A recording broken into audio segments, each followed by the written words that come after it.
What you're seeing is 1500 particles navigating a dynamic vector gradient, shifting from absolute attraction to violent repulsion with a single click.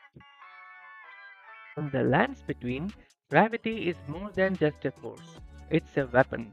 When you cast a spell in Elden Ring, you are unleashing magic that moves toward the enemy, seeking them out with lethal precision. But how does a game engine calculate that pursuit for 100 different targets simultaneously? It's not magic, it's a gradient. It's the ability to calculate the distance and direction between 2 points in a 2D plane. Hi everyone, I'm Amlan Pati. In our last video, we looked at invisible wind currents. Today, we are making the world interactive. We are going to use the Pythagorean theorem to give our cursor its own gravitational pull. Let's build it.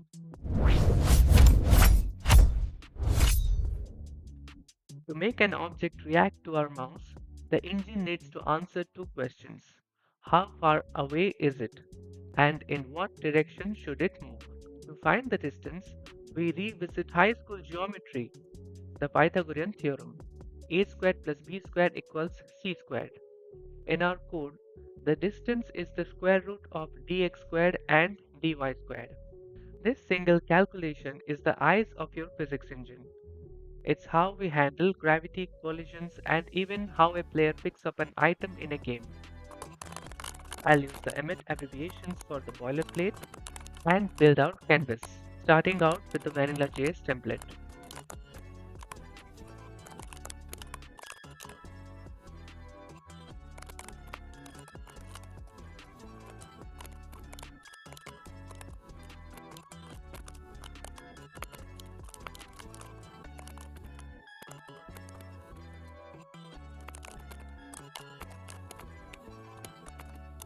This time, we are giving them a small random starting velocity so the world feels alive even before we move the mouse.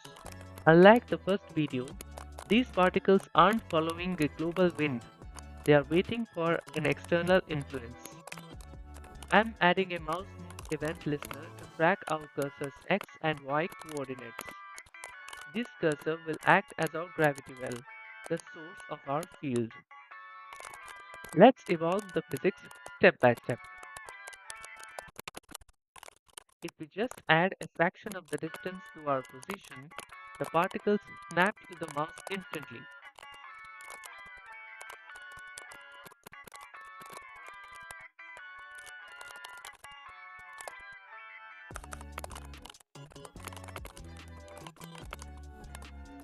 It's teleportation, not physics.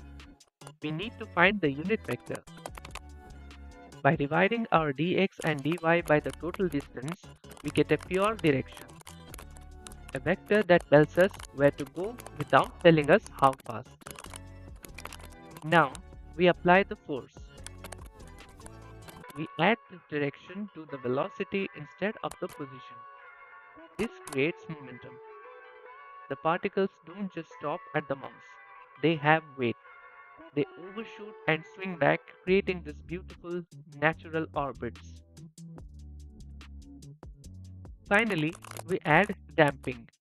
By multiplying the velocity by 0.95 every frame, we simulate friction or air resistance. This prevents the system from exploding with energy and makes the movement feel premium. To make the field truly visible, let's use that distance variable one more time. We can map it to the particle's color using HSL. Now, the particles glow brighter or change hue as they enter the high intensity zone of our gravity well. We have turned a math equation into a living heat map. The simple build we just finished is the engine. On my GitHub, I have uploaded the advanced version you saw earlier.